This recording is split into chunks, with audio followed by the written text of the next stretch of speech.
Merci à tous d'être venus pour ce premier café de la biodiversité sur le thème de la santé. Je vais d'abord laisser la parole à Céline Gerbeau-Morin de la Direction de la Nature pour vous faire un petit mot d'introduction. Alors, très rapidement, parce qu'effectivement, vous êtes nombreux à connaître déjà le projet. Ça s'inscrit dans le cadre du projet de la démarche biodiversité qu'on a lancé en 2017, que Métropole a lancé. Et ce projet s'inscrit dans le cadre d'un appel à projet de l'ADEME, site pilote pour la reconquête de la biodiversité. Il porte principalement sur plusieurs axes. Un axe qui est celui de l'amélioration de la connaissance. Donc on est là avec également, on travaille avec des laboratoires de recherche, des associations naturalistes pour améliorer la connaissance du territoire et arriver à une cartographie fine des trames vertes et bleues fonctionnelles écologiquement du territoire. On a un deuxième axe qui est une mission d'accompagnement à l'appropriation et à la médiation qui est donc portée par Écologie urbaine et citoyenne qui est à côté de moi aujourd'hui et dont ces cafés de la biodiversité font partie. Le troisième axe est plutôt sur la doctrine éviter, réduire, compenser, donc que vous connaissez, sur l'aspect économique de cette doctrine-là, pour améliorer la prise en compte de l'évitement et de la réduction plutôt que la compensation systématique, à travers plusieurs processus, notamment de boîte à outils. La quatrième partie de la stratégie, c'est la plus importante aussi, c'est celle qui vise à traduire dans nos documents de planification cet axe, en tout cas, de trame verte et bleue écologique, de manière la plus pertinente, et à travers également un observatoire de la biodiversité. Donc aujourd'hui, les cafés de la biodiversité, c'est un deuxième axe de notre stratégie, c'est la médiation, et on voulait pouvoir croiser des enjeux de société, que sont la santé, les risques, la participation citoyenne. Vous allez voir, on va proposer plusieurs sujets avec les enjeux de biodiversité pour essayer de mieux appréhender les enjeux de biodiversité à une échelle qui ne soit pas simplement l'échelle très technique et très scientifique portée par nos collègues des associations et des laboratoires qui travaillent avec nous, mais qui permettent aussi d'avoir une vision plus globale des enjeux de la biodiversité sur notre territoire. Moi, je suis Lison Pinault de chez Écologie urbaine et citoyenne. Donc, comme l'a dit Céline, on est un bureau d'études qui accompagne Bordeaux Métropole dans le déploiement de cette stratégie, notamment sur la partie médiation scientifique. Donc, pour cela, on organise plusieurs types d'événements, donc notamment les cafés et également les rencontres avec les élus de la métropole. Donc, on organise, on met en place des entretiens avec tous les maires de la métropole. On a déjà eu l'occasion de rencontrer certains et on est en train de prendre rendez-vous pour les suivants. Donc rapidement, aujourd'hui, l'objectif de ce premier café, c'est de présenter la biodiversité en lien avec les enjeux liés à la santé humaine et donc tous les impacts positifs que peut avoir la santé la biodiversité sur la santé. Quelques exemples. La biodiversité, elle permet de réguler notamment la qualité de l'eau, la qualité de l'air, la qualité de la nourriture. Elle permet également de réguler les îlots de chaleur urbains, par exemple, qui est une problématique très bordelaise. Elle permet aussi, par exemple, elle porte aussi des vertus médicinales. Donc voilà, la biodiversité est tout à fait liée aux enjeux de la santé. Ce café, il va s'organiser en 3 temps. Un premier temps de présentation par Monsieur Jean-François Capeille, qui est président de la fondation AIA, qui a été créée en 2011 et qui travaille notamment sur les enjeux de la santé et des enjeux urbains. Dans un second temps, Monsieur Didier Allard va vous présenter sous le format Ma thèse en 180 secondes, qui est un format original qui consiste à synthétiser, oui effectivement c'est très court, qui consiste à synthétiser un contenu scientifique pour en extraire les éléments essentiels. Et enfin, nous vous proposons en dernier temps un temps d'échange et de questions-réponses, remarques sur les présentations et sur le thème de ce premier café. Voilà, Monsieur Capeille va maintenant vous présenter en quelques minutes l'exemple très concret des Maggie Center afin de... Non Ah oui, oui c'est vrai, pardon. Une pluralité d'exemples qui montreront le lien entre santé et biodiversité. Donc je vous laisse la parole. Et en fait, je vais vous présenter le travail de 5 ans de recherche. J'appuie où ? ici, là, voilà, qui s'appelle Bien vivre la ville, qui est le rapport entre l'urbanisme et la santé, qui est un lien direct. Alors, il y a quelques éléments déclencheurs que je vais très rapidement faire, c'est-à-dire qu'aujourd'hui, en fait, la planète s'urbanise entièrement. On pense qu'à la fin du siècle, elle sera entièrement urbanisée. 1 million de personnes rejoignent la ville chaque semaine. Et donc, il y a un vrai problème d'expansion des villes. L'espérance de vie, alors, ce qui est intéressant, c'est qu'au moment où le nombre de personnes qui vivent en ville a dépassé le nombre de personnes qui vivent à la campagne, l'espérance de vie en ville a dépassé également l'espérance de vie à la campagne. On pensait qu'on vivait mieux en ville, eh ben non, on vit pratiquement, en tout cas plus longtemps en ville qu'à la campagne. J'écoutais ce matin sur France Inter, d'ailleurs, que c'est dans les campagnes aujourd'hui qu'il y a le plus d'obésité, puisque c'est là où les gens bougent le moins. En ville, nous, je disais tout à l'heure à votre collègue que 20 minutes à pied ou demi-heure, je demandais pour aller à la gare, elle me dit demi-heure. Moi, c'est pas un problème parisien, on marche une demi-heure, ça nous fait pas peur, on adore ça. Voilà. L'urbanisation du monde aussi se concentre dans les grandes métropoles, et puis cette population vieillit actuellement, l'espérance de vie, donc il y a actuellement un nouveau temps de vie de 25 ans. Il faut penser qu'il n'y a plus un temps d'activité, d'études, d'activité, il y a aussi un temps d'activité différente, qui est le temps au-delà de 60 ans, ou de 55 ans, 60 ans, qui est un temps de 25 ans, qui est très, très actif et très important aussi dans les équilibres politiques et dans les équilibres économiques de la ville. Voilà. Et puis, l'autre point aussi très important aujourd'hui, c'est que la survie de l'humanité, en fait, est liée à la survie de la biodiversité. On oublie tout le temps, j'en discutais avec notre ami qui va intervenir, la planète, elle s'en sortira tout le temps. On dit protéger la planète, bien sûr, ça participe à notre survie. Mais en fait, il faut protéger le vivant, et c'est ce qui est le plus important. Et aujourd'hui, vous avez eu le rapport lundi. Là, j'ai pris quelques éléments du Monde de mardi qui expliquaient assez bien avec infographie ce qui arrive. 75% de l'écosystème terrestre a disparu. 70% des vertébrés en 44 ans, c'est quand même beaucoup. 66% des vertébrés en 44 ans, on fait très fort quand même par l'activité humaine. On y va très fort. Voilà. Autre sujet important, prospective de la santé. Donc toujours biodiversité quand même, puisque protection de la santé humaine. 71% des décès dans le monde sont causés par les maladies chroniques que nous avons créées nous-mêmes, par notre mode de vie et par notre mode de production. C'est-à-dire, nous, en fait, quelque part, nous faisons disparaître nous-mêmes, tranquillement. Voilà.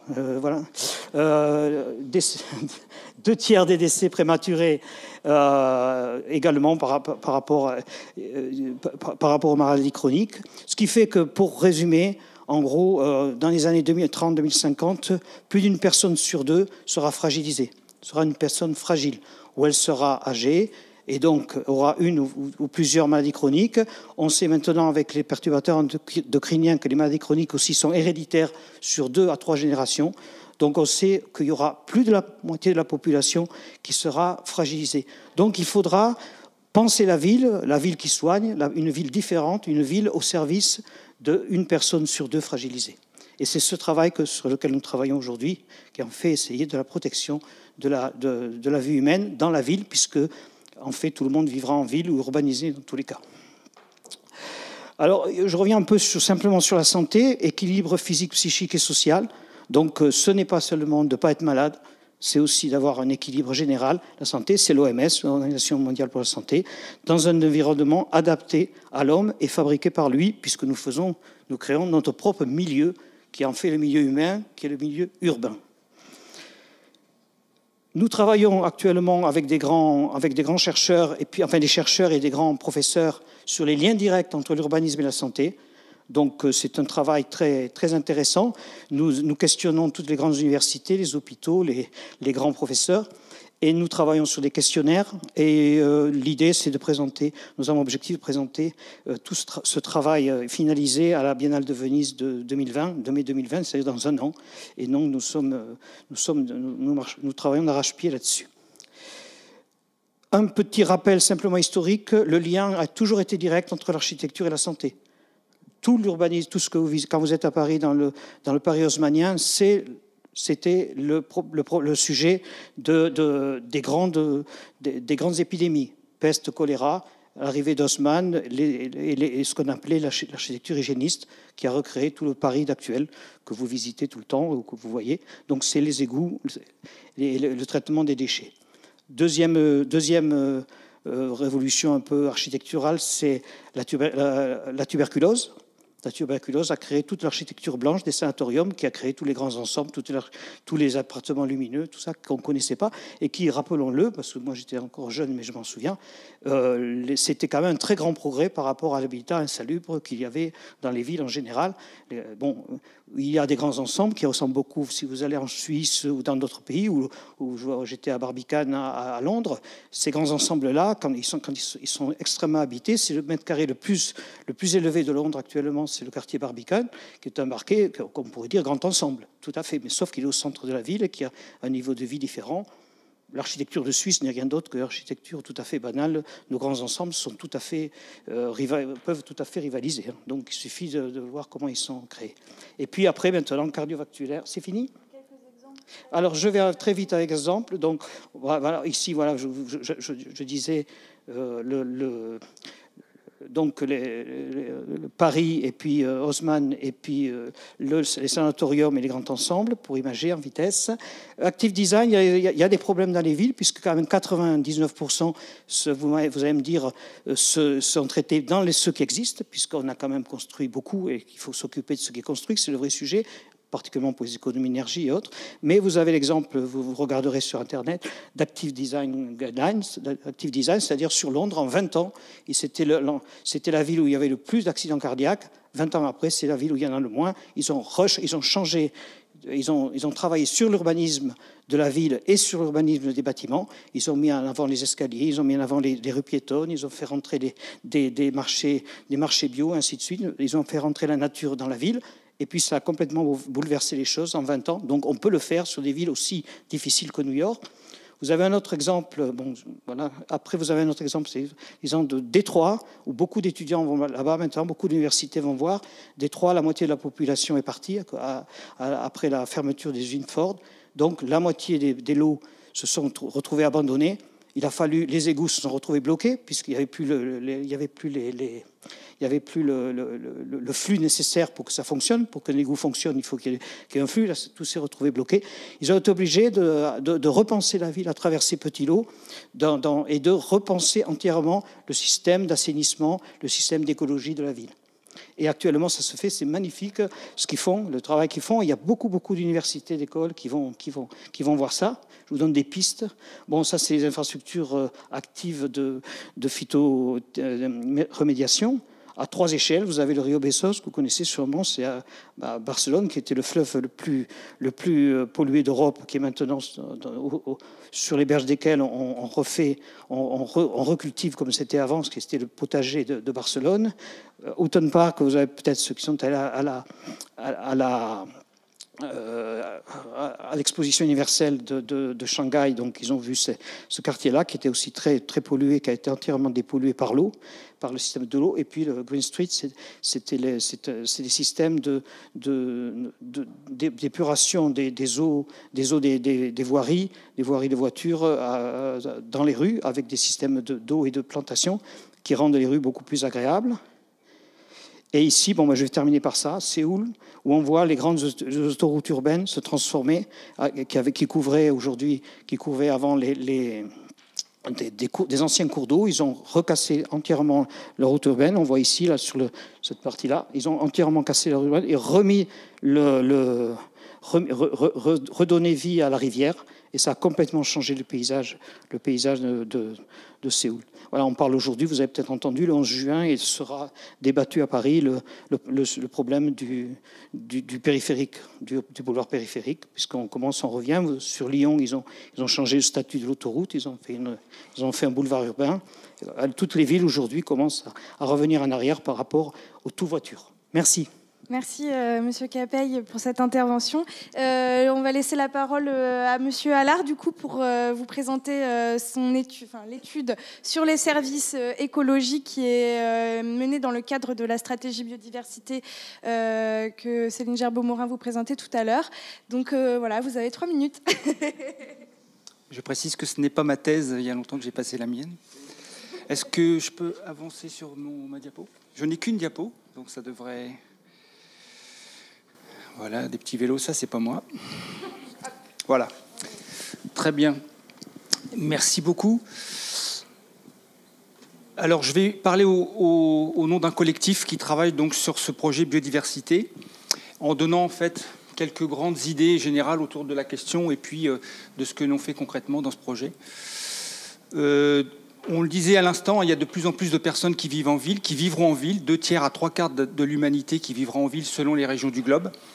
Et les villes qui vont s'étendre et se densifier avec une question essentielle qui est la question de la qualité de la vie. Et cette question de qualité de la vie, en fait, une des réponses sans doute à faire, c'est la place de la biodiversité dans la ville et la place des services écologiques dans cette même ville. Autrement dit, la place de la nature, c'est ce qu'on va réserver dans l'aménagement urbain à tous ces espaces naturels.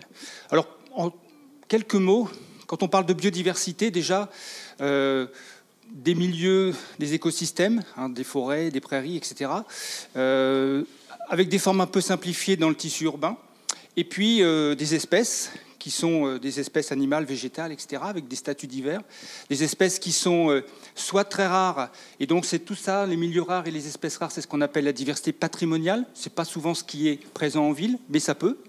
Et puis, ce qu'on a en ville, c'est surtout des espèces qui peuvent être banales et des milieux assez banals également.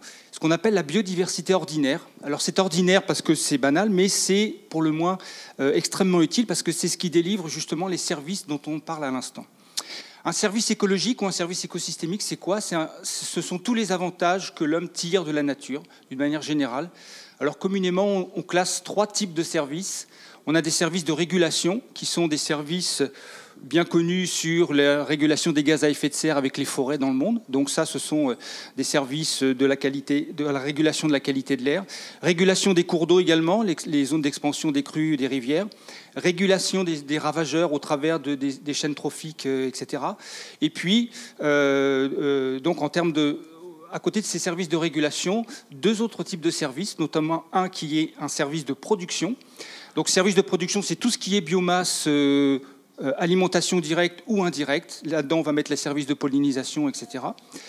Et enfin, des services, j'ai oublié dans la régulation du climat, évidemment, les effets de chaleur, les effets îlots de chaleur dont je vais reparler à l'instant. Et puis le 3e type de service qui est les services culturels, autrement dit tout ce qui tourne autour des activités récréatives, des espaces naturels de la nature et qui participent au bien-être. Et donc, ce que nous faisons dans Biodiversité, dans le projet, c'est d'essayer de cartographier un peu tous ces types de services. On en a 7 ou 8 dans le projet. Et l'idée, c'est cartographier, ça veut dire quoi? Ça veut dire localiser et hiérarchiser. Hiérarchiser, ça veut dire essayer de trouver les zones principales à enjeu où se concentrent ces services. Et la cartographie des services écologiques, c'est quelque chose d'un peu particulier et d'assez difficile parce qu'en fait, on cartographie ce qu'on appelle les flux de services. Les flux de services, c'est l'adéquation entre l'offre et une demande. Alors, je prends un exemple très simple. Une rivière, potentiellement, c'est un îlot de fraîcheur. C'est-à-dire, c'est quelque chose qui apporte un bien-être. Si cette rivière, elle traverse la ville, c'est un îlot de fraîcheur qui répond à une demande, puisqu'il y a des habitants riverains. Si cette rivière, elle traverse une plaine céréalière, c'est une réserve d'eau, mais ça n'est plus un îlot de fraîcheur, puisqu'il n'y a plus de demande. Donc, c'est aussi simple que ça. Et donc, c'est cartographier tous ces services au travers de tous ces flux et en lien avec les questions de biodiversité. Pour conclure, Alphonse Allais disait qu'il fallait construire la ville à la campagne parce que l'air y était plus pur. Et donc ici, là, ce qu'on essaie de faire dans Biodiversité, c'est de voir quelle est la place de la nature en ville pour améliorer le bien-être et la qualité de la vie. Merci de votre attention. Merci beaucoup. Paris tenu, Didier, pour les secondes. Exactement. Peut respirer. Je voulais juste rajouter une précision, c'est que tout ce que tu nous as présenté là, la cartographie des services écologiques, des flux, etc., c'est ce que nous travaillons dans le cadre de la stratégie biodiversité et que nous devrions avoir sur notre territoire fin 2019, début 2020. Vous devriez avoir effectivement cette cartographie qui permettra de savoir sur la métropole, sur notre territoire, où se situent ces principaux services écosystémiques ou écologiques que tu as évoqués, les 7-8 principaux. Et donc, ça sera intéressant pour nous de le voir à ce moment-là. Alors, pour finir ce premier café de la biodiversité, on va pouvoir lancer le temps d'échange. Il nous reste quelques minutes avant de céder la salle à la commission HQV qui suit. Donc, peut-être, moi, pour commencer, j'ai peut-être une question à poser. Alors, allez-y. Non, si, allez-y. Vous conclurez. Non, mais allez-y. Moi, c'était si jamais pour occuper le temps que les gens trouvent des questions. Mais allez-y si vous en avez. Non, bon, excusez-moi, j'étais un petit peu en retard. 13h30, c'est pas très facile. Mille excuses. Donc, vous dire que vous remerciez évidemment de l'organisation de ce café de la biodiversité. Ça a été dit en introduction, il y a deux enjeux environnementaux au XXIe siècle, les bouleversements climatiques et la chute de la biodiversité. Nous vivons actuellement une 6e extinction. J'ai entendu, maintenant ça commence à se savoir, du fait du rapport du G7, les 1 million d'espèces qui vont potentiellement disparaître à court, moyen terme. Et souvent les commentaires que j'entendais, c'était dire oui, mais c'est lié au changement climatique. En fait, c'est la même chose. Et en fait, pas. Donc je tiens à repréciser les choses. Les trois causes principales de la chute de la biodiversité, que ce soit espèces ou individus ou écosystèmes, sont liées au dérèglement climatique, effectivement. Quand le climat évolue, les espèces elles ont du mal à s'adapter parce que l'évolution est très rapide, mais également à l'artificialisation des sols et donc à l'usage que l'on en fait.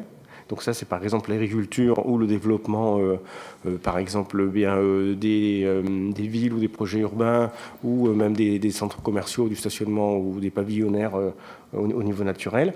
Et la troisième raison, c'est lié plutôt à la mondialisation et aux espèces, comment on appelle ça, invasives, voilà, aux espèces invasives. Et donc là, c'est l'effet de l'homme et du déplacement de l'homme sur la planète. Donc ces trois causes sont liées et sont importantes. Donc il faut vraiment bien avoir ça en tête. Et donc comme on n'arrive pas bien à convaincre les décideurs, les habitants, que la biodiversité en soi c'est important, on est entré dans les services de la biodiversité, en l'occurrence la biodiversité et santé, pour vous montrer qu'il y a des enjeux considérables et que si on arrive à développer la nature et la biodiversité, en l'occurrence ici en ville, puisqu'on est sur Bordeaux Métropole, eh ben, il y a des effets immédiats, et là, en l'occurrence, sur la santé et sur le bien-être en ville. Donc c'est un peu l'objectif. Donc je vous remercie de ces deux présentations très concises, du fait du temps limité, mais qui vraiment illustre très bien les enjeux dans cette thématique-là. Juste si je peux me permettre de compléter, en fait, effectivement, il y a plusieurs sources, et ce qui est important surtout, c'est le cocktail de la synergie entre les différents facteurs qui s'additionnent. Un exemple très simple, c'est que changement climatique veut dire déplacement d'espèces, des espèces qui vont migrer, etc. Et s'il n'y avait pas de fragmentation des paysages, des territoires, finalement, le déplacement d'espèces ne poserait pas tant de problèmes que ça. Mais comme le déplacement d'espèces ou le changement climatique se rajoute à ces changements d'utilisation des territoires, finalement, ça amplifie les deux facteurs, les deux effets. Et donc, effectivement, c'est surtout une réflexion en termes d'effets additifs qu'il faut avoir. Et si on veut vraiment chercher à hiérarchiser, en fait, effectivement, le changement climatique tout seul, c'est pas le principal responsable de la disparition d'espèces. Encore que le déplacement d'espèces humaines avec les migrations climatiques n'auront rien à voir avec les migrations qu'on connaît aujourd'hui. Ce sera beaucoup de déplacement d'espèces animales et végétales, bien sûr. Oui, mais enfin le vivant. Moi, je reste toujours le vivant qui doit. On est la cause de tout ça et on est aussi la victime, la très très forte victime. Donc aujourd'hui, il y a un vrai. On est en élection européenne. Il y a un vrai sujet de migration. Bon, il se trouve que maintenant, il semblerait que depuis 48 heures, le climat a pris le dessus là, sur les préoccupations des Français. Mais les migrations climatiques humaines vont être redoutables. Ça va être 20 à 30 fois plus que ce qu'on connaît aujourd'hui. Donc il va falloir accueillir tous ces gens, s'organiser pour tout ça. Ça va être terrible. Enfin, ça va être intéressant, on peut le faire. Mais ça va provoquer des bouleversements chaque fois qu'il y a des bouleversements importants, on fait des progrès aussi importants. Peut-être que justement, avec cette contrainte forte, on va peut-être revoir les problèmes avec un autre angle d'approche que celui d'aujourd'hui, qui est de ne faire que ce que l'on sait faire. Voilà. Peut-être qu'il y a des dernières remarques. Une question? Oui, allez-y. Oui, bonjour, désolée d'être arrivée un petit peu tard aussi. Puis pour dire que je suis complètement d'accord avec ce qu'a dit Clément Rossignol et vous tous, bien sûr, mais dire aussi que le cerveau humain est peut-être fait de telle sorte qu'il attend des récompenses. Et une récompense pour dans 20 ans, le cerveau humain, je ne suis pas sûre qu'il soit prêt à attendre. On est dans l'immédiateté. Et c'est pour ça que je rebondis sur ce que tu as dit, Clément, parce que tu as dit qu'il y avait peut-être un profit immédiat. Et peut-être qu'en expliquant mieux ce profit immédiat sur la santé et autres, peut-être qu'on expliquerait aussi en même temps que c'est pour plus tard. Il y a des exemples très précis. Par exemple, un malade qui a une...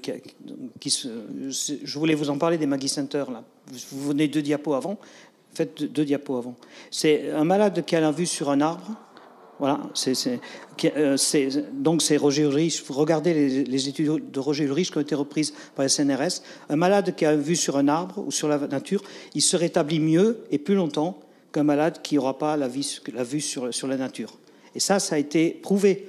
Et cet effet placebo est très très fort. Et c'est très important, la proximité de la nature. Aujourd'hui, on construit avec Emmaüs, avec ces populations fragilisées, on appelle des fermes urbaines, c'est-à-dire des gens qui vivent, leur logement donne sur de l'agriculture productive, pas seulement des jolies fleurs. Et ce rapport entre ces personnes, souvent des femmes seules avec enfants, des gens qui ont eu des grandes difficultés, avec cette nature productive, où on a une utilité de cette nature qui devient utile. Et il y a un échange qui se fait entre la personne fragile et la nature. C'est toujours, c'est pas seulement ce qu'on donne à la nature, c'est ce que la nature nous donne aussi, et c'est très très très positif. Et vous, les personnes qui s'occupent justement des personnes fragiles ont vu ça. Et ce qui est intéressant, puisque vous parlez d'économie et de récompense, c'est que les maisons de famille qu'on a mis en place, nous par exemple avec Emmaüs, puisqu'on travaille sur les populations fragilisées, les maisons de famille aujourd'hui, vous savez, les maisons de famille, c'est en fait des logements où il y a des espaces où on se rencontre, une cuisine commune, une laverie commune, comme ils font beaucoup aux États-Unis. Et aujourd'hui, c'est devenu un argument de vente pour les promoteurs privés. C'est-à-dire les promoteurs privés, ils créent des espaces communs. Avant, un local vélo, le promoteur n'en voulait pas. Maintenant, plus il est grand, plus c'est bien. Voilà, ils mettent en publicité, on a un très grand local vélo, une salle commune, des salons aux étages, c'est plus les couloirs avec les logements. Et aujourd'hui, c'est un argument de vente. Et quand les promotions privées prennent ces arguments-là comme un argument de vente, c'est qu'on a gagné. C'est que c'est gagné. Parce que il faut arrêter de faire des choses qui sont toujours marginales et qui sont subventionnées et autres. Ce qu'il faut, c'est... Nous, le projet de ferme urbaine, il était financièrement équilibré. Il n'y avait pas besoin de subventions pour que ça marche. C'était équilibré et ça fonctionnait équilibré. Voilà. Et parce que les gens s'en occupaient. Voilà. Il faut arrêter d'aller chercher l'argent public, d'aller faire la quête. Il faut arriver à trouver des idées dont l'adhésion est à la fois pour les gens et économique également. Que l'adhésion soit économique. Il faut qu'il y ait un équilibre économique. Ce qui sera d'ailleurs le vrai sujet du dérèglement climatique. Parce que quand vous aurez des problèmes de pluie torrentielle, comme on a eu hier, je ne sais pas si vous avez vu, sur Paris, c'était terrible. Donc il y avait des pluies torrentielles et puis des îlots de chaleur que vous avez ici. Quand on aura tout ça et que ça créera des catastrophes et que les assurances ne pourront plus faire face, on se retrouvera avec une fragilité économique terrible parce qu'on ne pourra plus investir dans la prévention. On ne pourra qu'investir, que dépenser notre argent qu'on peut dépenser pour soigner et plus pour prévenir. Et là, les équilibres économiques, là, ça va être compliqué. On va peut-être répondre à la dernière question ou remarque pour conclure. Ce sera très rapide, c'est une question vraiment à une échelle beaucoup plus micro parce que vous parlez de santé et de biodiversité. C'était sur la question des zones humides. Pendant plusieurs décennies, on a cherché à assécher les zones humides, à couvrir les cours d'eau et à les enfouir sous terre pour éliminer les moustiques ou autres. Aujourd'hui, il y a des communes, des métropoles qui font le contraire et qui essayent au contraire de refaire sortir des cours d'eau qu'on a enfouis pour des raisons d'assainissement. Donc ma question, c'est est-ce que c'est est-ce que c'est intéressant? Est-ce que ça ne provoque pas des problématiques derrière de moustiques trop importants? Oui, est-ce qu'il n'y a pas des risques de santé derrière? Ou est-ce qu'au contraire, c'est quelque chose de positif pour la biodiversité? Voilà. C'est une question très opérationnelle, de choses qu'on se pose au quotidien. C'est un sujet très intéressant parce que les Chinois, nous on a fait 1 an d'études. Le livre que je vais vous laisser, là, qu'on a terminé, que vous pouvez trouver en librairie aussi. Donc on a travaillé 1 an avec un institut de recherche chinois. Et l'animal qui symbolise l'équilibre chez les Chinois, c'est le moustique. Et nous, on ne s'attendait pas à ça, le moustique. Parce que le moustique n'est tolérable que lorsque le milieu est équilibré. C'est-à-dire qu'il n'y en a pas trop, ni pas assez. Et donc, voilà. Et donc, il ne s'en prend pas à l'homme, à l'humain. Voilà. Et donc, le problème des zones humides qui sont mises dans des milieux isolés, c'est exactement le même problème qu'un écoquartier ghetto. C'est pareil. Quand vous faites un bout d'écoquartier que vous ne touchez pas ce qui est à côté et que vous ne faites pas les greffes qu'il faut, ben, ça apparaît comme une espèce de ghetto, comme il y avait d'autres ghettos ailleurs. Si vous faites une zone humide qui est comme ça, isolée complètement, ben vous allez avoir, bien entendu, un déséquilibre qui va se créer. Et puis, il y a des gens qui vont se plaindre. Ben, il y a des moustiques, les gens d'à côté qui sont voisins et tout ça. C'est normal que ce déséquilibre, puisqu'on essaye de pallier à un déséquilibre déjà existant. Et pour retrouver l'équilibre, c'est plus compliqué que de protéger une zone humide seulement. En tout cas, ça fait le lien tout à fait avec le prochain café de la biodiversité qui sera sur risque et zones humides, justement. Et notamment comment les zones humides contribuent à réguler un petit peu le risque inondation, même beaucoup. Et comment, justement, on veut préserver les zones humides de notre territoire et les faire contribuer, justement, à la gestion de l'eau, notamment, puisque c'est un des services écosystémiques qu'elles remplissent, tout en, bien évidemment, tenant compte éventuellement des risques pour la santé que cela pourra générer. Donc voilà, c'était une remarque conclusive. Ah, oui, Monsieur Thuon. Ajouter que les 2 interventions allaient un petit peu dans le sens de l'intervention que je souhaitais faire. En effet, c'est la question de la multiplication des zones humides, qui est aussi une des réponses pour la biodiversité, mais aussi le risque par rapport, et on peut le voir sur la presqu'île d'Ambès, avec la multiplication des moustiques et la façon dont on pourrait rendre acceptable par la population le fait qu'ils ne puissent pas profiter de l'extérieur. Alors s'il faut qu'ils restent derrière des vitres pour regarder le paysage, je pense que c'est pas tout à fait suffisant. Il faut aussi qu'ils puissent profiter. Et voilà. Et je crois que c'est un réel problème, sachant que la métropole elle-même ne sait pas trop, et puisque d'une part, de par les règlements d'urbanisme, on veut multiplier les zones humides, mais qu'on se demande ce que l'on va pouvoir faire pour des moustiques, qui est un vrai problème, et pas simplement pour la presqu'île d'Ambès, mais pour une grande partie de la métropole, parce que les frontières, il ne faut pas de passeport, je crois, pour passer de l'un à l'autre, quand même, les moustiques. Il y a un espace Schengen, là, je pense, pour les moustiques. Et que ça intéressera une grande partie de la métropole, qui est quand même bâtie sur des ex-zones humides, mais il y a quand même des urgences qui apparaissent. Si je peux me permettre, pour compléter, il y avait un atelier qui avait été organisé notamment avec l'ARS il y a environ 3 semaines. Bien au courant, et effectivement, il s'avère qu'avec les zones humides, le risque se gère plutôt bien, puisqu'en fait, les traitements de masse se font à cet endroit-là. En revanche, c'est chez chacun... Quel traitement de masse? Voilà. Mais voilà. Je me méfie après... des questions, des grands principes. Moi, oui. C'est la réalité du terrain que l'on vit chaque été et de manière amplifiée.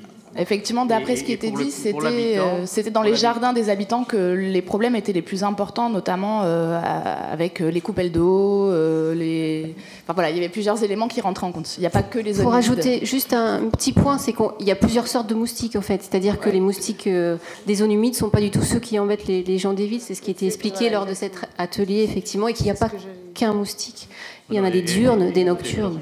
N'entrons pas dans ce débat parce que la ville est aussi l'endroit où sont les zones humides. Parce que la presqu'île d'Ambès, il y a aussi des villes, des zones qui sont très urbanisées. Et ce n'est pas une vue simplement champêtre. Hein.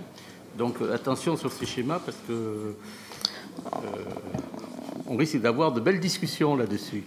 En tout cas, c'est une remarque tout à fait idéale pour conclure ce premier café, puisque, comme le disait Mathilde et Marie, le prochain café portera sur les risques et la biodiversité, et notamment avec un focus sur l'étude sur les zones humides. Donc je pense qu'on aura l'occasion d'aborder ces sujets-là au prochain café qui aura lieu le 7 juin à 13h15 également. Merci à tous d'être venus pour ce premier café et je vous souhaite une bonne fin de journée.